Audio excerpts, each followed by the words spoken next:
I got a funny feeling. Hello दोस्तों, एक बार फिर आपका स्वागत है आपके अपने YouTube चैनल फिल्मी रिएक्शन में। तो कैसे हैं आप सब? उम्मीद है आप सब बहुत अच्छे होंगे। तो दोस्तों एक बार फिर से हम लेके आ गए एक सुपर हिट सॉन्ग। मतलब हम लोगों का इंतजार हो चुका है खत्म। काफ़ी टाइम से खेसारी लाल यादव जी का कोई नया गाना नहीं आया था। बड़ी बेसब्री से इंतजार था, कांटे चुभ रहे थे इंतजार में, और फाइनली वो दिन आ चुका है। खेसारी लाल यादव जी का नया सॉन्ग आया है। सॉन्ग का नाम है दर्दियाँ। तो देखते हैं किस किस को दर्द देके जाता है सॉन्ग।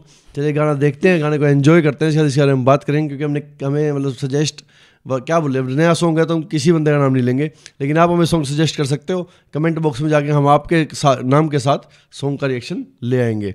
चैनल को सब्सक्राइब नहीं किया, सब्सक्राइब कर लें फटाफट। लाल बटन दबा दें और साथ में बेल आइकन का बटन है उसको दबा दें, ताकि आपको हमारी आने वाली वीडियोज का सबसे पहले पता लग जाए। बिल्कुल। चलिए गाने को एंजॉय करते हैं।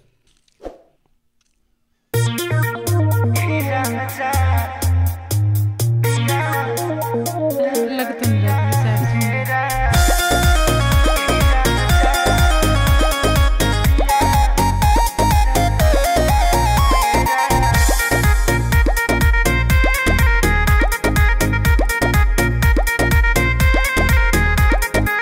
कदेला कौची ना हमारा बुझाता, भोरे से काहे तू पजरिया पिराता।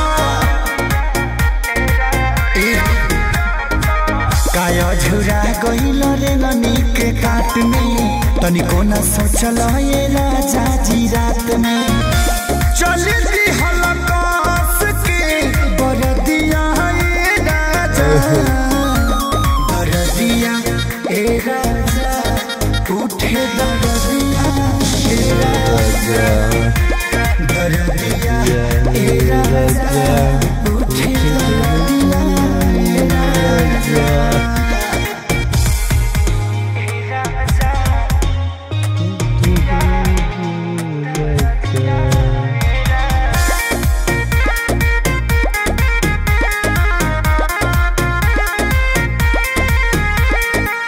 तू करवट गइल हे राजा, देह से लिपट गइल। हाँ झूठो के कइल चिरहुरी बना, देहिया में सट गइल। ए पिया सोना तू करवट गइल हे राजा, देह से लिपट गइल। झूठो के कइल चिरहुरी बना, लगे तू सट गइल।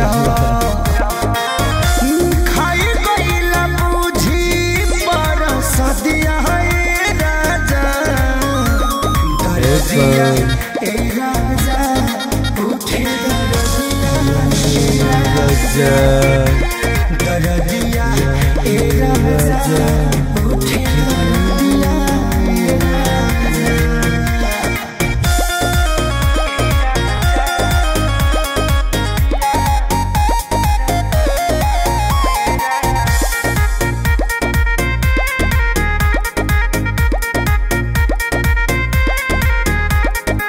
भैल बेहारा बनम हे पिया, कैल न दारा बनम। हाँ कसले लकोरा में मेरो दैया, सुन खेसारी सरगम। ए पिया भैल बेहारा बनम हे पिया, कैल न दारा बनम। कसले लकोरावा में एहनी रहतैया, सुन खेसारी सरगम।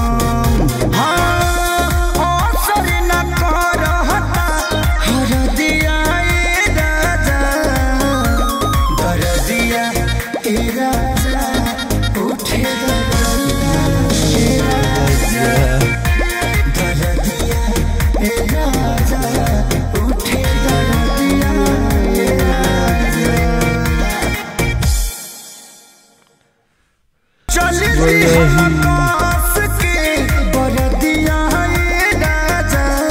तो बड़ा ही औसम सॉन्ग था, और अकेले नहीं गा दिया। मतलब कोई लेडी सिंगर नहीं थी साथ में। मेन बात तो ये थी, सच में यही चीज नोटिस कर रहा हूँ यार, मतलब लड़की की आवाज ही नहीं आई, आवाज ही नहीं आई।